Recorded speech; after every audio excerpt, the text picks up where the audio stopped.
Virtue tales. Kashi में स्थित एक शहर में कृष्णा नाम का एक आदमी रहता था। उसकी पत्नी का नाम राधा था। वे दोनों प्रेम पूर्वक रहते थे। उनके 2 बच्चे थे। लड़के का नाम व्योम और लड़की का नाम नंदिनी था। उनका जीवन खुशी से बीत रहा था। राधा बहुत ही सुशील थी। वे हमेशा घर को बहुत अच्छे से संभालती है। राधा हमेशा छोटी छोटी चीजों में बचत करती थी। वे कभी कुछ वेस्ट नहीं होने देती थी और हमेशा अपने बच्चों को भी यही सिखाती थी। जब भी कमरे से निकला करो, लाइट फैन ऑफ किया करो। इससे इलेक्ट्रिक एनर्जी वेस्ट नहीं होगी और पैसे भी वेस्ट नहीं होंगे। हमें हमेशा आवश्यकता अनुसार चीजों का इस्तेमाल करना चाहिए। चलो पूरा भोजन खाओ, भोजन कभी वेस्ट नहीं करते।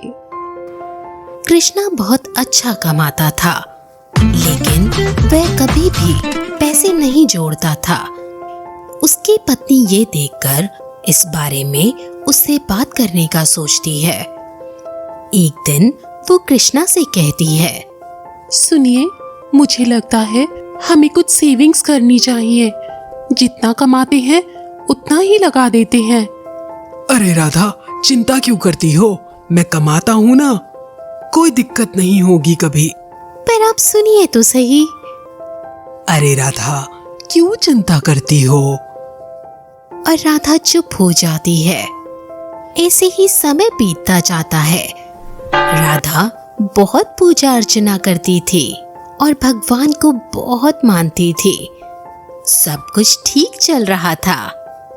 जन्माष्टमी का त्योहार आने ही वाला था। हर तरफ लोग उमंग और उत्साह में थे। पर अचानक किसी कारण कृष्णा को बिजनेस में घाटा हो जाता है और वह बहुत परेशान रहने लगता है। पापा, पापा, चलो ना खेलने। नहीं, अभी मैं थोड़ा व्यस्त हूँ। उसके पास कोई सेविंग्स भी नहीं थी कि वो पैसे लगाकर कोई नया बिजनेस शुरू कर सके। उस वक्त उसे राधा की कही हुई बात याद आती है। सुनिए, मुझे लगता है हमें कुछ सेविंग्स करनी चाहिए। जितना कमाते हैं उतना ही लगा देते हैं। और वह पछताने लगता है और वह बहुत दुखी हो जाता है। जब कृष्णा परेशान होकर ये सोच रहा होता है कि वो अब आगे क्या करे, कैसे घर चलाए, तब उसकी बीवी आकर उसे कचौड़ी खाने को देती है और कहती है, आप चिंता मत कीजिए, सब ठीक हो जाएगा और आप कचौड़ी खाइए। कचौड़ी खाते हुए कृष्णा कहता है, राधा, पूरे शहर में तुमसे अच्छी कचौड़ी कोई नहीं बना सकता। तभी राधा के मन में विचार आता है और वे कृष्णा से कहती है, क्यों ना हम कचौड़ी का ठेला लगाएं? क्या पता इससे हमारी सारी परेशानियां खत्म हो जाएं और इसमें हमारे बहुत पैसे भी नहीं लगेंगे। वैसे भी अब इतने त्योहार आने वाले हैं और जन्माष्टमी का त्योहार तो सर पर खड़ा है। मुझे लगता है हमें ये काम शुरू कर देना चाहिए और इसमें हम जरूर सफल होंगे। तब कृष्णा को राधा का सुझाव सही लगता है। तुम ठीक कह रही हो राधा, मुझे माफ करना। मेरे कारण पूरे परिवार को इस मुश्किल घड़ी को देखना पड़ रहा है। आप कैसी बातें कर रहे हैं?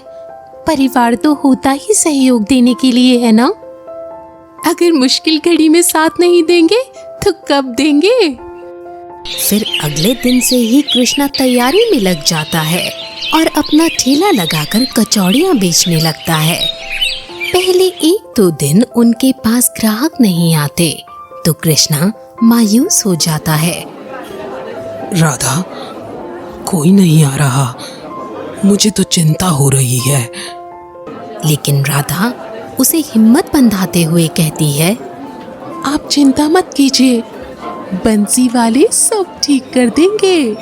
और जन्माष्टमी का त्योहार आ जाता है। उस दिन सब लोग कचौड़ी खाकर उनकी बहुत तारीफ करते हैं। भाई साहब, आप कचौड़ी लेंगे? बहन जी, एक कचौड़ी ले लीजिए। आप खा के देखिए, आपको बेहद पसंद आएगी। राधा के हाथ की बनाई हुई कचौड़ियाँ और कृष्णा के अच्छे व्यवहार के कारण उनका काम चलने लग जाता है। फिर धीरे धीरे ग्राहकों की लाइन लग जाती है। ऐसे ही दिन बीतते जाते हैं। फिर वे दोनों मिलकर एक दुकान खरीद लेते हैं